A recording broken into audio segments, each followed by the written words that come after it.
I get that you have to appeal to these idiots who have Alexas and would bring a lifelike AI doll into their home, but no one would do that. No one would do it. And if no one's bringing a lifelike doll, just kick it.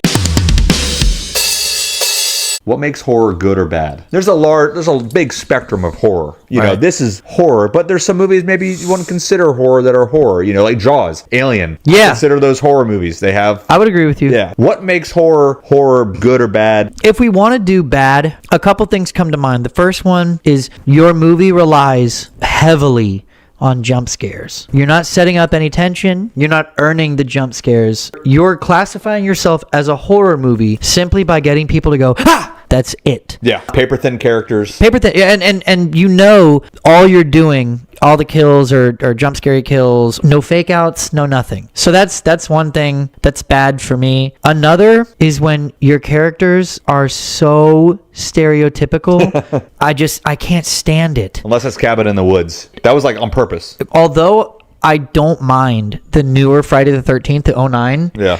God damn it, do I hate all those fucking characters. But I think it's almost like you have to drill down a little bit because that's 100% right. But it depends on the movie. So I don't consider Friday the 13th good You're right. movie. You're right.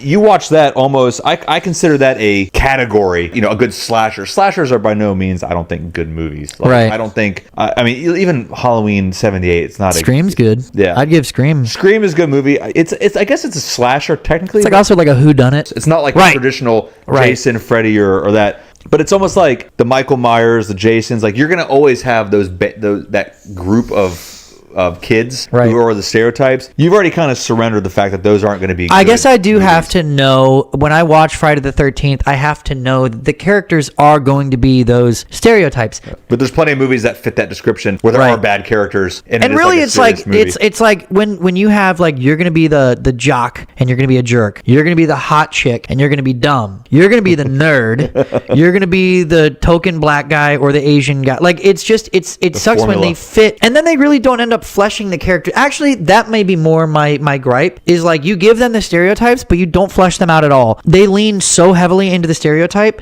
and they don't get any backstory or anything of their own. And you don't need to give me a lot. I know it's not their movie, but you can give me a scene or something. A good example of that is The Faculty. I haven't seen that in a while. Dude, I mean, they have the jock, the nerd, all that. I feel like the whole cast just works. Yeah. And they all get put in the situation. You kind of have a little bit of backstory on, how they're treated in school and all that. Yeah. Elijah Wood's kind of a nerd. Josh Hartnett's kind of he's not the jock. He's the he's bad a cool boy. kid, right? He's the bad boy. Oh, okay.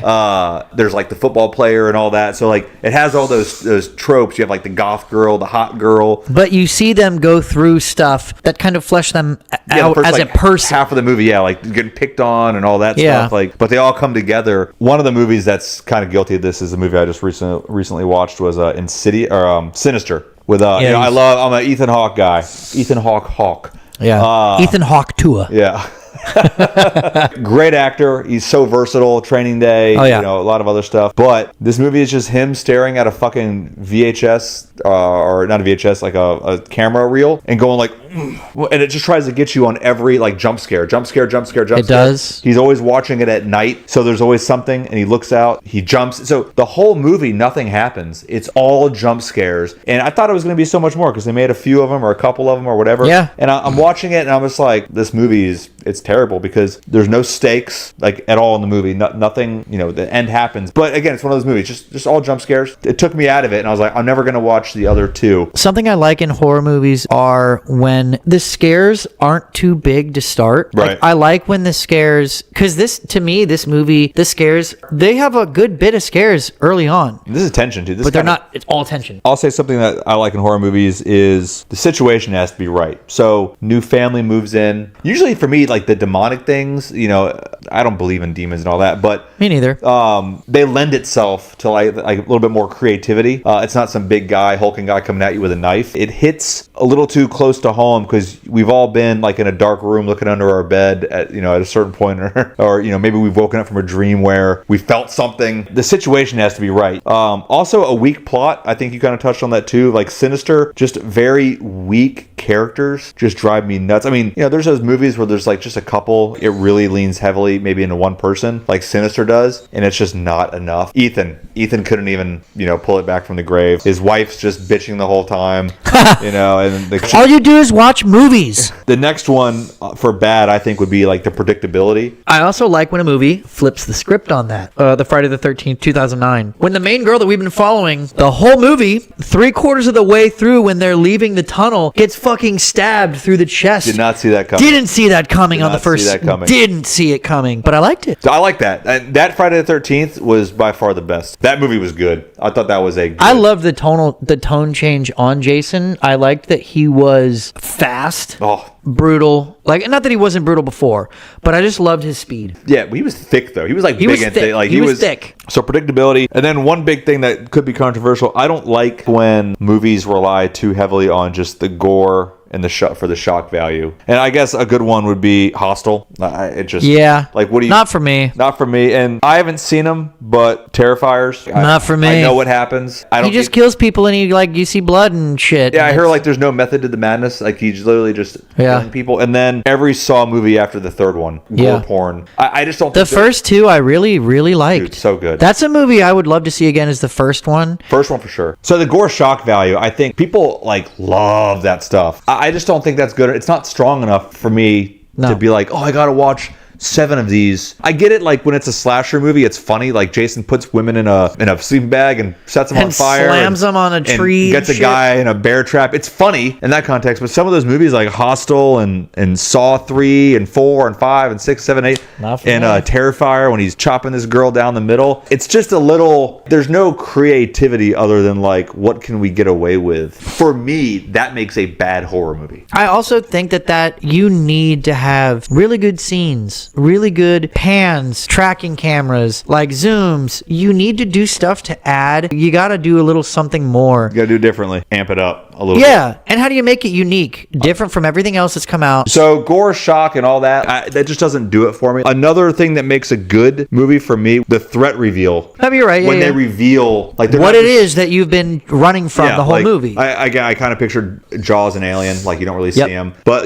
demons, revealing the character, the big bad, like in a good way, is another good thing of horror. And I think some movies just don't do a good job of that. Yeah. Chucky. Well, the Babadook was really good. Babadook. In that it had what I liked about the Babadook was the Babadook.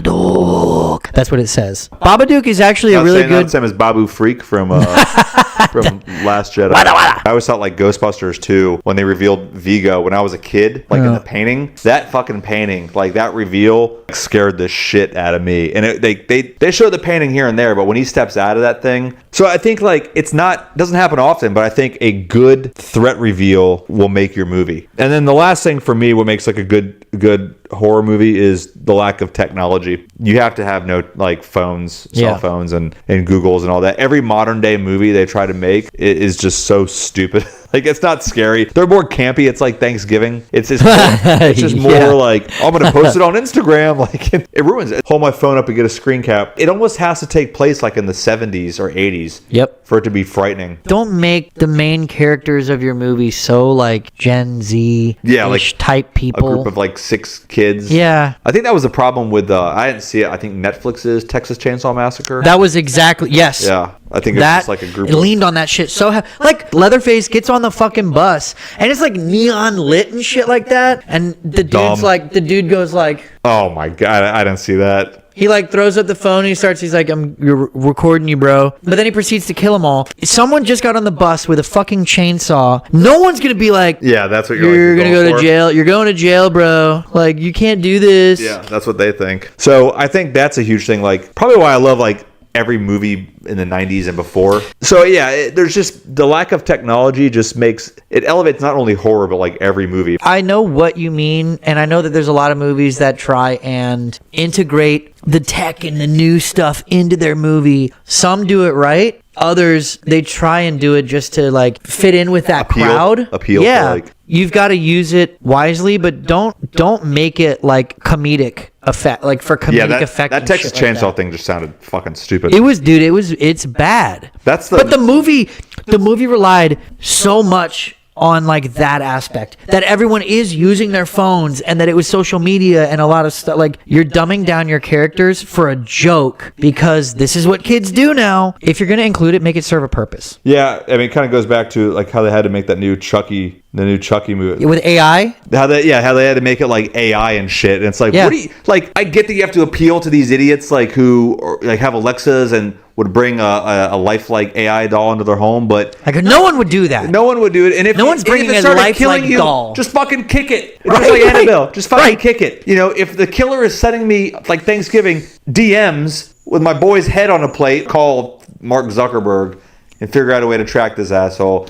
So there's just ways that, like, by using too much tech, everything's trackable. You know, it also diminishes like the fear. I think that's like one of the biggest things. That and over the use of gore are like one of the two things that are just huge pet peeves of mine.